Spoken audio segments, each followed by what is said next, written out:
నేను ఈ ఆర్డర్ కాపీని కూడా మీకు చదివి వినిపిస్తా. ఈ విధంగా చట్టాన్ని మీ చేతుల్లో పెట్టుకొని చుట్టంలాగా తయారు చేసి సార్ డబ్ల్యూపీ నెంబర్ 5314 ఆఫ్ 2026 పాము Sudharani you Kothapalli mandal Pithapuram constituency Kakinada. WP number 5314 of 2026 అండి. Dated 3rd day of March 2026. 3rd day of March 2026. ఈ 26లో ఆనరబుల్ హైకోర్టు వాళ్ళు యు కొత్తపల్లి పోలీస్ స్టేషన్కి డైరెక్షన్ ఇచ్చారు. You must register FIR and investigate in to the case. ఈమె ఎప్పుడు report పెట్టిందో తెలుసండి. డిసెంబర్లో కంప్లైంట్ పెడితే 4 నెలల వరకు కంప్లైంట్ రిజిస్టర్ చేయకుండా వాళ్ళ కింద గుడ్డి కింద పెట్టి కూర్చున్నారు పోలీసులు. చివరికి నేను హైకోర్టుకి వెళ్ళి ఆర్డర్ చేస్తే ఇది ఫాల్స్ కేసు అని చెప్పి ఆర్గ్యుమెంట్ చెప్పారు. ఫాల్స్ కేసా కాదా ఎవరు ఇన్వెస్టిగేషన్ చేయాలి? డిఎస్పీ చేయాలి. ఎస్సీ ఎస్టీ కేసులో ఎవరు ఇన్వెస్టిగేషన్ చేయాలి? హైకోర్టు ఇదే ప్రశ్న అడిగింది. ఫాల్స్ రిపోర్ట్ అని సిఐ తోటి రిపోర్ట్ ఒకటి వేశారు. Who is the fellow who investigated in to the case?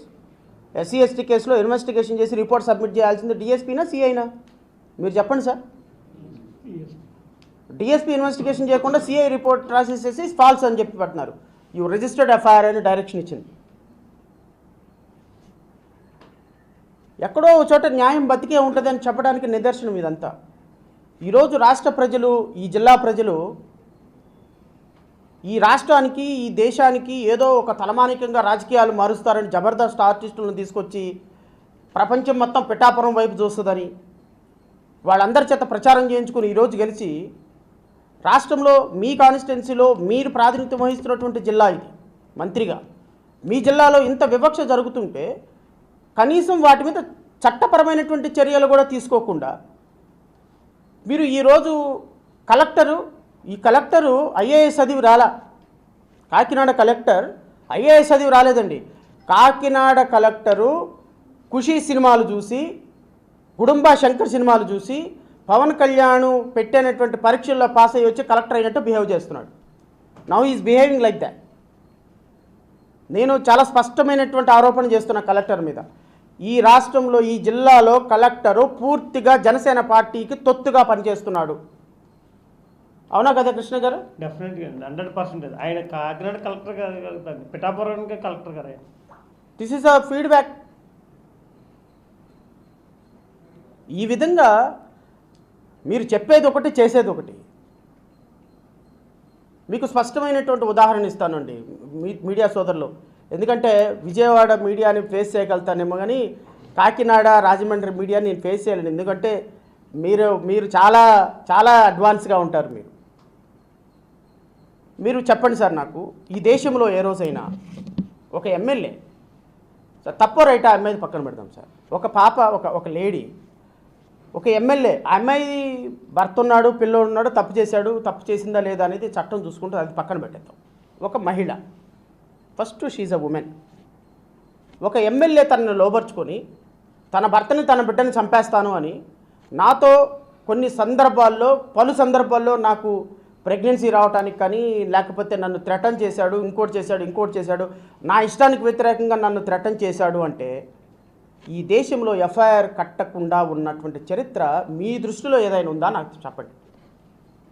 MLA మీద 2.5 లక్షల మందికి ప్రాతినిధ్యం వహిస్తున్నటువంటి ఒక ఎమ్మెల్యే ఒక సాధారణమైన జూనియర్ అసిస్టెంట్ చేతిలో మోసపోయి, ఒక సాధారణమైనటువంటి జూనియర్ అసిస్టెంట్ భయపెడితే భయపడే స్థితిలో ఉన్నది ఈ దేశంలో, రాష్ట్రంలో పరిపాలన అని మీరు నమ్మితే నాకు చెప్పండి సార్.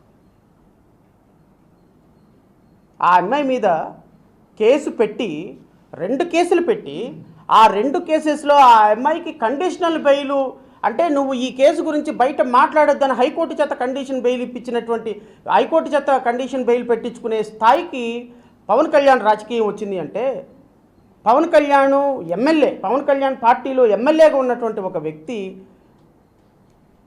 ఇలా నన్ను రేప్ చేశాడని ఒక అమ్మాయి కేసు పెడితే 3 మెన్ కమిటీ వేసి, ఆ 3 మెన్ కమిటీ రిపోర్ట్లో ఈ రోజు వరకు ఒక్క రిపోర్ట్ ఏందో ఎవరికి చెప్పకుండా, అతని మీద ఎఫ్ఐఆర్ కట్టకుండా, అతన్ని పోలీస్ స్టేషన్లో పెట్టకుండా, అతని మీద రిజిస్టర్ చేయకుండా, ఎఫ్ఐఆర్ కూడా రిజిస్టర్ చేయకుండా ఉన్నటువంటి న్యాయ చరిత్రలో మొట్టమొదటి అంశం, నా 20 సంవత్సరాల న్యాయ చరిత్రలో మొట్టమొదటిసారిగా చూశాను నేను. ఇంతవరకు నేను ఎప్పుడు చూడాలి. అది కూడా న్యాయానికి చట్టానికి 4 పాదాల నడిపించేటువంటి ఒక ధర్మప్రతినిధిగా ఉన్నటువంటి సనాతన ధర్మాధికారి పవన్ కళ్యాణ్ గారి యొక్క పార్టీ ఎమ్మెల్యేలో పవన్ కళ్యాణ్ గారి అనుమతి లేకుండా ఎస్పీ ఆ స్థాయికి రాగలుగుతాడండి? పవన్ కళ్యాణ్ గారి మాటలు చెప్పకుండా ఎస్పీ ఆ విధంగా చేయగలుగుతాడండి? ఒక ఆడపిల్ల ఇచ్చిన రిపోర్టు మీద కనీసం ఎఫ్ఐఆర్ కూడా కట్టించలేని పార్టీ అదొక పార్టీ అండి? తప్పో రైటో మీరు నాకు అనవసరం, నేనేం 60 శ్రీధర్కి ఉరిశిక్షేమని అనటంలా. ఫస్ట్ ప్రాథమికమైనటువంటి విచారణ జరిపి అమ్మా నీది తప్పు నీది రైటు, ఇదిగో ఇతను తప్పు చేయలేదు అని చెప్పాల్సినటువంటి బాధ్యత ఆ పోలీసులకు ఉందా లేదా? మీరు చెప్పేదేమో శ్రీరంగనీతులా, చేసేదేమో ఇట్లాంటి యదవ పనుల, ఓజీ పీజీ కేజీ మళ్ళీ షూటింగులు, సినిమాల్లో డైలాగులు, స్క్రిప్ట్లు.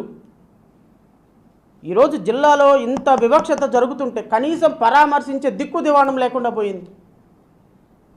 మీడియా సోదరులు దయచేసి ఒక్కసారి ఆలోచించండి. నిన్నగాక మొన్న మీ జిల్లాలో 28 మందో 29 మందో చచ్చిపోయారండి. నిరుపేదలండి, ఎస్సీలండి, అందరూ ఎస్సీలే. వాళ్ళ కుటుంబాలు ఈరోజు మీరు 10 లక్షలు 20 లక్షలు ఇచ్చేశారు. తల్లిని కోల్పోయినటువంటి పిల్లలు ఉన్నారు, భార్యను కోల్పోయిన భర్తలు ఉన్నారు, భర్తను కోల్పోయిన భార్యలు ఉన్నారు, తండ్రిని కోల్పోయిన పిల్లలు ఉన్నారు. వాళ్ళ మానసిక పరిస్థితి ఏందో చూడండి. ఎందుకంటే చచ్చిపోయారు వాళ్ళు? మీ ప్రభుత్వ నిర్లక్ష్యం కారణంగా, మీ ప్రభుత్వ అధికారుల నిర్లక్ష్యం కారణంగా. ఇదే పవన్ కళ్యాణ్ అసెంబ్లీలో చెప్తాడు, పొల్యూషన్ కంట్రోల్ బోర్డ్ పర్మిషన్ లేకుండా ఫ్యాక్టరీలు నడుపుతున్నాయి చాలా ఫ్యాక్టరీలు, పొల్యూషన్ తీసుకొని నడపండి అని అడిగితే పర్మిషన్ చాలా ఫ్యాక్టరీలు వెళ్ళిపోతాయి, మూతపడిపోతాయి, ఉపాధి అవసరం కదా, కాబట్టి చూసి చూడనట్టు వెళ్లాల్సినటువంటి బాధ్యత కూడా మా మీద ఉన్నది అనేటువంటి ఒక ఇర్రెస్పాన్సిబుల్ స్టేట్మెంట్ ఈ made in the open assembly. ఇట్లాంటి ప్రజాప్రతినిధి అంటే మనకు కావాల్సింది. ఈరోజు మొన్న జరిగిన ఇన్సిడెంట్ వల్ల రాష్ట్రం మొత్తం సర్వే చేస్తే 67% పరిశ్రమలకి pollution control board fire department ఎన్ఓసీలే లేవు. మరి ఆ ఇన్సిడెంట్ జరగకపోతే అవి ఇప్పుడు కూడా నడుస్తూ ఉండేగా? వాటిని ఇన్సిడెంట్ జరిగిన తర్వాత దాహం వేసిన తర్వాత బాయి తవ్వుతారా? వాటిని ఇన్సిడెంట్ జరిగింది కాబట్టి మిగతా ఫ్యాక్టరీని ఈరోజు మూపిస్తారా? మీరు ఈరోజు పర్మిషన్ తీసుకోండి అని అడుగుతారా? అంటే 30 మంది చచ్చిపోయిన తర్వాత అప్పుడు మీకు తెలిసి వచ్చిందా పర్మిషన్ లేకుండా నడుస్తున్నాయని? ఈ రాష్ట్ర ప్రజలకు తెలియని కొన్ని వందల అంశాలండి, ప్రతి అంశాన్ని నేను చెప్పలేను. కోల్డ్ స్టోరేజ్లు అండి, రాష్ట్రంలో ఒక గుంటూరు జిల్లాలో 106 కోల్డ్ స్టోరేజ్లు ఉన్నాయండి. పత్తి, మిర్చి అన్నీ కూడా ఆ వాటిల్లో పెట్టుకుంటారు రైతులు. ఒక్క కోల్డ్ స్టోరేజ్కి ఫైర్ పర్మిషన్ ఉండదు, ఒక్క కోల్డ్ స్టోరేజ్కి consent of operation from pollution board ఉండదు. ఎందుకు ఉండదు అంటే ప్రతి నెల 10-10 వేల రూపాయలు ఒక్కొక్క కోల్డ్ స్టోరేజ్ ఫైర్ డిపార్ట్మెంట్కి పొల్యూషన్ డిపార్ట్మెంట్కి ఇస్తున్నారు. 10 లక్షల రూపాయలు పొల్యూషన్ కంట్రోల్ బోర్డు, 10 లక్షల రూపాయలు ఫైర్ డిపార్ట్మెంట్ నడుపుకోండి. ఈ మధ్యకాలంలో ఫైర్ యాక్సిడెంట్ జరిగింది, ఒక కోల్డ్ స్టోరేజ్ తగలబడిపోయింది.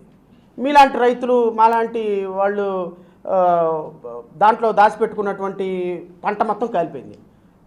కాలిపోతే ఇన్సూరెన్స్ క్లెయిమ్ చేసుకోవడానికి వెళ్తే ఆ కోల్డ్ స్టోరేజ్కి consent of operations pollution board permission లేదు, ఫైర్ డిపార్ట్మెంట్ పర్మిషన్ లేదు, ఇన్సూరెన్స్ రద్దు గెట్అవుట్ అన్నారు. వీళ్ళు వెళ్ళి వాళ్ళని అడిగారు, సార్ మీరు నమ్ముకోనే కదా మేము ఇక్కడ పెట్టుకున్నామంటే మీరు పెట్టుకునేటప్పుడే చూసుకోవాలి, అది మేమేం చేసేమి, ఎంతో కొంత 10 రూపాయలు 20 రూపాయలు ఇస్తాంలే పోండి అన్నారు రైతులు. నెత్తి నోరు కొట్టుకునే రైతులు కోర్టుల చుట్టూ తిరుగుతున్నారు. ఇది ఎవరి ప్రాబ్లం అండి? అధికారుల ప్రాబ్లం కదా? అధికారులను కొమ్ము కాస్తున్న ఎమ్మెల్యేలు మినిస్టర్ల ప్రాబ్లం కదా? ఈ డిపార్ట్మెంట్ని హోల్డ్ చేస్తున్న పవన్ కళ్యాణ్ ప్రాబ్లం కదా ఇదంతా? ఈరోజు నిన్న జరిగినటువంటి పి గన్నవరం కాన్స్టిట్యున్సీలో జరిగినటువంటి అంశాన్ని ఆ బాధితులను పరామర్శించడానికి వెళ్తున్నాం ఈరోజు.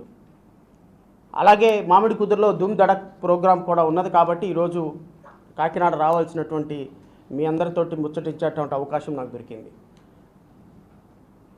ఈరోజు బాధితులను పరామర్శించడానికి వెళ్తున్నాం. మా పార్టీ ఖచ్చితంగా వాళ్ళకి అండగా ఉంటుంది. నేనేమంటానంటే ఇది ఏ కమ్యూనిటీ అయినా కానీ, ఈవెన్ రేపొద్దున ఎస్సీ నిధులతో వేసినటువంటి రోడ్డు మీద ఒక అగ్రవర్ణాలకు సంబంధించినటువంటి వ్యక్తి చనిపోయినప్పుడు వెళ్తున్నప్పుడు కూడా అబ్జెక్షన్ చేయకూడదు. Because we are living in a democratic society. ఇది కులాలకి మతాలకి సంబంధించిన చావు కాదండి. చావు అంతే. చనిపోయినారు. చనిపోయిన వ్యక్తిని మనం రెస్పెక్ట్ చేయాలి.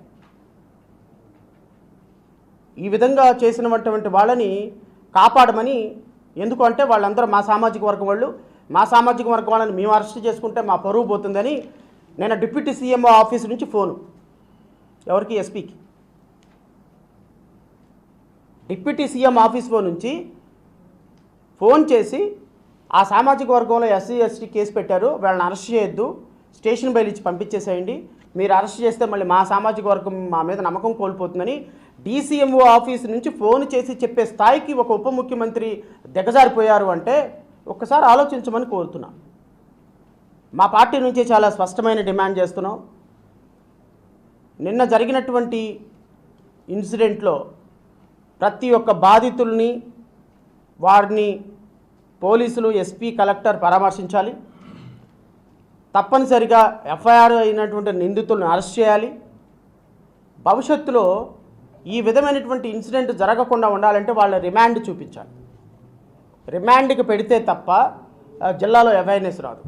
మీరు స్టేషన్ బెయిల్ ఉప ముఖ్యమంత్రి పవన్ కళ్యాణ్ చెప్పాడు కదా, వాళ్ళు చెప్పారు కదా, ఈ చెప్పారు కదా, యూ కొత్తపల్లిలో చేసినట్టుగా కనుక మీరు చేశారు అంటే ఖచ్చితంగా న్యాయస్థానాల్లో మాత్రం మిమ్మల్ని దోషులుగా నిలబెట్టాల్సిన పరిస్థితి ఉంటుంది. ఇప్పటికే ప్రజల్లో దోషులుగా నిలబడ్డారు.